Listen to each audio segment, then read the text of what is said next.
Dans ce tutoriel, nous allons voir comment gérer les formes et les volumes avec le logiciel SketchUp. Avant de commencer, je me présente, je suis Wilfried, utilisateur de SketchUp depuis de nombreuses années de par ma profession. J'ai donc créé cette chaîne WithSketchUp pour te faire découvrir d'une part ce logiciel, mais aussi nous perfectionner ensemble grâce aux petits trucs et astuces que je vais développer au fur et à mesure des vidéos. C'est parti, on se retrouve de l'autre côté sur SketchUp.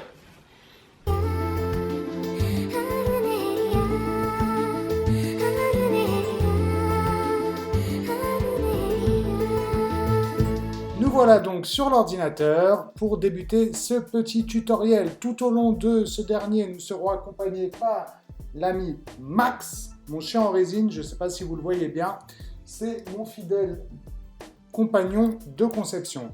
Sans plus attendre, on ouvre le logiciel SketchUp, d'accord. Alors je préfère le dire tout de suite, j'utilise un Mac, donc pour ceux qui ont Windows, ça ressemble fortement puisque c'est le même logiciel. Il y aura des petites divergences au niveau des commandes, mais je ne manquerai pas de vous le rappeler. Sur l'interface, nous trouvons l'ami Lisanne dont nous n'avons plus besoin. Je la sélectionne, je la supprime. Il ne nous reste plus que les axes et c'est parti. Donc, nous allons commencer par les formes en 2D, en deux dimensions, simplement avec une longueur et une largeur. Pour cela, je vais commencer avec une forme usuelle qui est un quadrilatère, qui peut être un rectangle ou un carré. Donc, je sélectionne l'outil ici, forme, d'accord. Alors, ce que je vais faire, et vous m'en remercierez peut-être plus tard, c'est que je vais tout de suite insérer la notion de raccourci clavier, puisqu'en effet, vous allez le voir, ou vous le savez peut-être, mais on gagne un temps monstre lorsqu'on utilise simplement une touche pour sélectionner une commande. Je vous le montre tout de suite. J'aurais pu très bien cliquer ici sur l'outil forme pour obtenir la forme, d'accord. Mais tout au long de mes tutoriels, je vais plutôt utiliser la touche R, voilà, sur Windows ou Mac, pour sélectionner l'outil. Donc voilà, essayez de vous familiariser avec ça au plus vite. C'est parti, je dessine un petit quadrilatère ici. Donc j'ai cliqué une première fois à l'origine et une seconde fois, une fois dimensionné, pour verrouiller ma forme. J'ai ici la forme qui se crée. Voilà. Donc là, on n'introduit pas de notion de dimension, mais simplement voilà, la forme totalement aléatoire. Juste à côté, je décide donc de placer maintenant un cercle. Alors, l'outil cercle par défaut n'apparaît pas dans les icônes proposées. Il faut pour cela ouvrir le grand jeu de la palette d'outils qui est supplémentaire à celle-ci. Donc on la trouve dans Affichage, Palette d'outils, Grand jeu d'outils. Voilà, et vous avez une nouvelle palette un peu plus enrichie qui apparaît ici sur le côté. Et là, nous verrons l'outil cercle qui est juste ici. Voilà, et dans ma démarche de raccourci, c'est tout simplement, et vous le verrez donc plus simple, la touche C. Voilà, donc je vais dessiner à côté un cercle.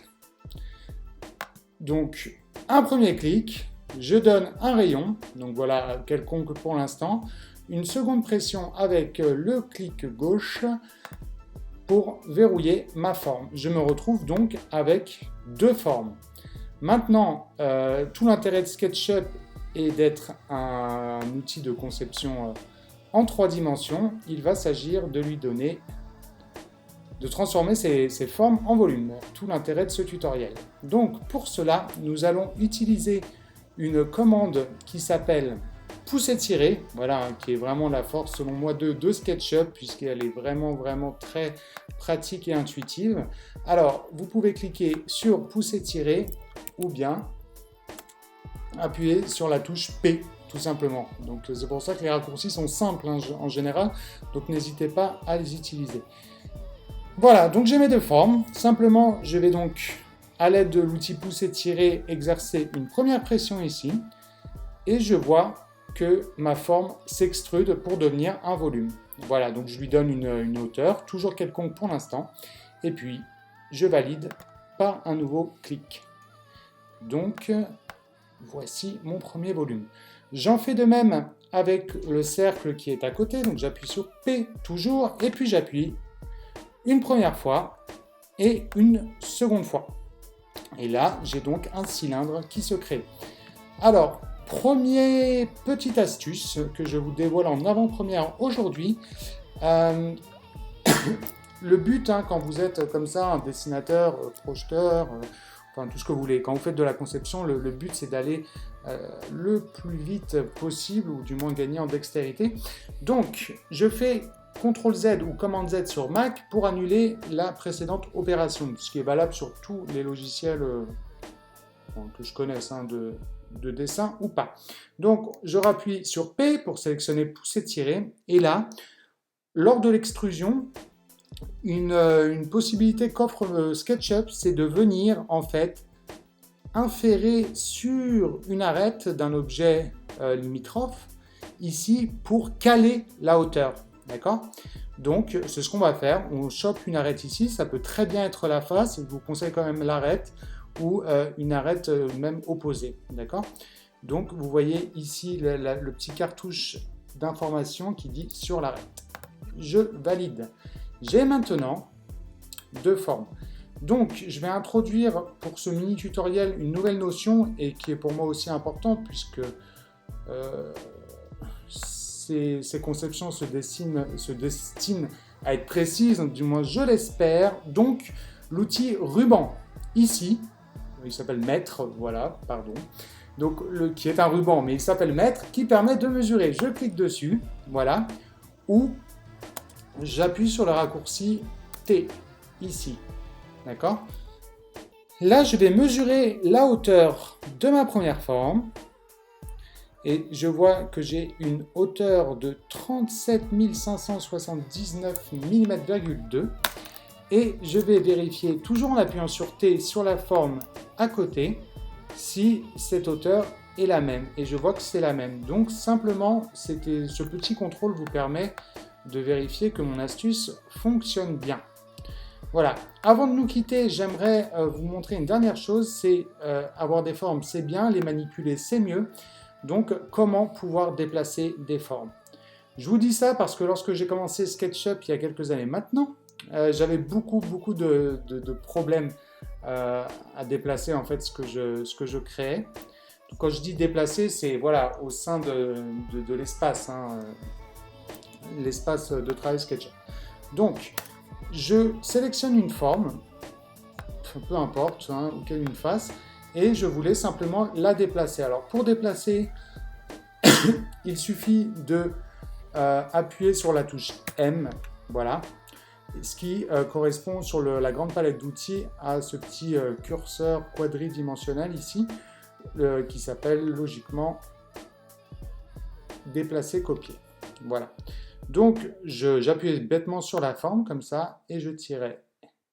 Et je voyais que le résultat n'était pas celui qui était escompté. Pourquoi? Je vous l'explique tout de suite et très rapidement. Et ça, c'est un réflexe. Le second réflexe que vous avez à prendre, c'est dès lors que vous créez un objet, puisque là, c'est un objet, une forme, un volume est un objet. Donc, c'est de triple-cliquer dessus. Vous voyez que la sélection, le volume est totalement bleu. Ça veut dire qu'il est intégralement sélectionné. Et de faire un clic droit sur l'objet en question et de dire créer un groupe. Lorsque vous avez créé un groupe, en fait, l'objet est complètement fermé et là, il vous sera beaucoup plus facile de le manipuler. Donc, je réitère l'opération de déplacement avec la touche M ou déplacer ici. Et là, voilà, d'une manière totalement, peu importe où je clique, je vois que je peux déplacer ma forme entièrement, ce qui est nettement plus pratique. Vérifions cela avec le cylindre, donc triple clic, j'appuie une fois sur M, et là, l'objet va se déplacer, d'accord? Mais attention, si vous avez bien suivi, je n'ai pas créé de groupe, donc l'erreur la plus commune serait d'appuyer ici et de dire déplacer. Et en réalité, je ne déplace que le cercle supérieur du cylindre, ce qui a ici pour résultante de l'extruder. Donc, pour mémoire, je triple-clique, clique le droit, créer un groupe. J'ai maintenant un groupe, voilà, tout autour de mon cylindre et je pourrais le manipuler aisément. Voilà, donc maintenant à vous de vous amuser, hein. Vous pouvez créer des formes diverses et variées. Ici, vous pourrez voilà, commencer vos premières modélisations. Je te remercie d'avoir suivi ce premier tutoriel. Je prends quelques instants pour t'expliquer un peu l'esprit de la chaîne que sera WeSketchUp. Ce ne sera pas seulement des tutoriels comme tu viens de le voir. J'ai vraiment envie de créer une communauté autour d'un outil qui est SketchUp. Si tu regardes ça, ne t'inquiète pas, hein, c'est parce que les travaux ne sont pas finis. Je reprends. Ensemble, nous allons évoluer, progresser, développer nos capacités sur le logiciel SketchUp pour pouvoir vraiment modéliser tout ce dont on a envie. Je ne sais pas quel est ton travail pour l'instant, mais je compte bien le découvrir. C'est pour ça que je te demande simplement d'aller sur le i comme info, ici ou ici, plutôt là, enfin j'en sais rien, et répondre à ce simple petit sondage dans lequel je vais te poser quelques petites questions pour d'abord te découvrir, mais aussi connaître ton niveau sur le logiciel, mais aussi savoir à quoi tu t'attends et pourquoi tu utilises ce logiciel. Pourquoi cela? Eh bien tout simplement car dans les prochains jours, j'ai envie de vous offrir une formation totalement gratuite, d'accord, composée de 10 vidéos pour l'instant, sur lesquelles nous aborderons vraiment toute la thématique SketchUp. Et pour que ce soit intéressant, j'ai besoin de savoir ce que tu attends. Je te remercie d'avoir suivi cette vidéo. N'hésite pas à t'abonner juste en dessous, de manière à ne louper aucune vidéo et de ne rater aucun de mes conseils. Je te remercie et je te dis à très vite. Ciao!